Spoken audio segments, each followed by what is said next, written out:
మనిషికి ఎప్పుడైనా ఒక సంకట స్థితి వచ్చిందనుకోండి, మనిషి ఈశ్వరునికి ప్రార్థన చేస్తాడు.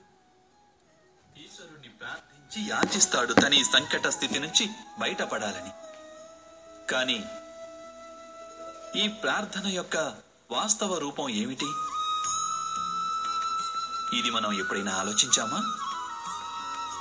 ప్రార్థన అర్థం ఏమిటంటే, తనకున్న అన్ని సంశయాలు, సకల చింతలు, తనకున్న సంకల్ప వికల్పాలు, తన ప్రణాళికలన్నింటినీ ఈశ్వరుని చరణాలపై ఉంచేయడం. అనగా తన కర్మ ఫలితం ఎలా ఉంటుందోననేది ఆలోచించకుండా ధర్మానుసారం కర్మను చేయడం. ఈశ్వరేచ్ఛను సదా తన కర్తవ్యంగా భావించడం. ఇదే కదా ప్రార్థనంటే. కానీ ఈశ్వరేచ్ఛను అర్థం చేసుకోగలగడం సంభవమేనంటారా?